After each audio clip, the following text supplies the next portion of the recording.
Hey everybody, Marcos Villegas here with John Molina, who of course takes on Adrien Broner on NBC. That's a huge deal, John. Your mentality coming into this fight, is it any different seeing that you're on NBC, a bigger platform, and a lot more people are going to get to see who you are and what you're all about? You really don't change the mentality, you just prepare yourself well, because if you think too much about what platform or what network or this, that, and the other, you start getting involved in the hype of things. So you want to just, I'm a professional, I'm a veteran in the sport, so a fight's a fight, whether it's in my backyard, literally, or whether it's an MGM or on NBC.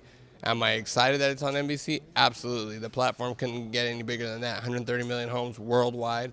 So I'm extremely excited about that. But I'm going to go out there and do the best that I can do. Looking at the last fight you had against Humberto Soto, a lot of people picked you to win that fight, and a lot of people felt that wasn't the best John Molina displayed that night. From that point up until now, what have you been kind of looking at from that past fight, wanting to improve? Not much. I think there was some changes that we made in camp. Humberto Soto came out victorious that night. I really felt like I was fighting two men that night with Nady and Soto, but I don't want to discredit what Soto did. He came and he got the victory. With that being said, this game, there's a lot of peaks and valleys in this game, and if you can't get past discouragement, you're not going to be anything in this game. And here I am, going to fight on the biggest platform against Adrien Broner, and that's going to speak volumes for what I do that night. So in terms of that performance you had, there's nothing that you felt needed to be changed at all? Oh, there's a million things that need to be changed, but we'll show that March 7th. I mean, we're prepared. We're actually prepared for this fight, not giving any excuse for Humberto Soto. It is what it is, and I really don't want to address it much because I don't want to say, oh, well, now he's making an excuse for that or this. But March 7th, this has been an exceptional, great camp. My body's prepared, as you can tell. I'm pretty lean right now, so we're excited. We're looking forward to March 7th. It wasn't something that you were injured and you went into the fight injured? No, not an injury at all. Again, this is just getting back to what I believe I need to do and what makes the best me, and that's being at Joe's gym and working hard and putting in the rounds. Now, I'm glad you touched on that because obviously now you're back with Joe. Was that hard to go back? And really let me know how that all came about. No, it's never hard to go back with Joe. Whether we're trained together or not trained together, we're still friends.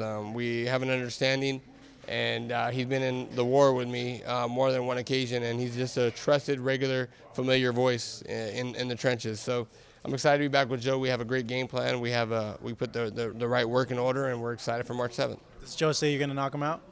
Joe says we're going to go out there and do what we do. We're gonna be the John Molina that everyone knows I can be, which is a bully, which is a come-forward fighter, and that's what we need to do to be victorious March 7th. Adrien Broner is a guy who's very brash, very outspoken, but we haven't really heard anything from him, and we don't know if it's because it's on NBC and they've kind of told him, like, hey, tone it down, you're going to be on NBC, or is it because he's maturing? I know he had a child recently. What do you make of him being so quiet so far?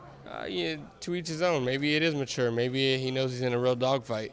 I mean, for me to sit here and speculate on why he's acting the way he is, it would be doing myself a disjustice. I'm not focused on what he's doing outside the ring. I'm focused on what he does inside the ring. So with that being said, yeah, it's good that he's not talking trash because I think he finally realized that it's naive and ignorant to talk trash because regardless of what you say, we're still going to fight March 7th. There's nothing you can say to get into my head that's really going to mess with me anyway. So, he's been a good guy up until this point. So March 7th, we know we're both going to get in there and do it, and we're going to get there to fight. So we're not going to talk. We're not going to moonwalk. We're not going to dance. We're going to fight, and that's it in a nutshell.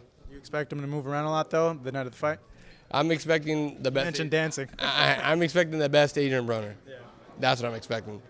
And now, whatever form that shows up in, we'll see March 7th. Now, looking at him as a fighter, some have said that he's a little small for 140 and 147. You're really big for the division as well. Do you feel ultimately that's one of the biggest advantages you have coming into the fight is your size? I think it's an advantage for my whole career. I've always been the bigger guy. And, yeah, of course, these are one of my advantages, one of my God-given abilities, being a bigger guy, a bigger stature, especially at this division, and a real puncher in this division. Again, either way, the guy is a three-time world champion. You can't deny the accolades that he's accomplished in the ring. I would be doing myself an injustice if I did that, So, again, we prepare for the best Adrien Broner. I'm going to use my God-given abilities that I excel in. I'm sure he's going to try to use his that he excels in, and we're going to make a great fight March 7th. ultimately, what do you want to show the fans, and especially the new ones that are going to tune in and really see boxing on this big of a stage the night of the fight? It's not going to be a tit for tat. It's going to be a war. I promise you. I'm going to be there in a dogfight, and they're going to see what boxing's all about. And that's the kind of fight that we're going to bring to the table March 7th. Maybe another fight of the year? I believe so. John, thank you very much. Certainly appreciate it. Congratulations. He won Fight of the Year as well for 2013. John Molina. 2014. Oh, yeah, I knew that. 2014. Come on, I don't want to be doing your job. I know, right? Here you go. John Molina, of course, taking on Adrien Broner, coming up at the MGM Grand on NBC.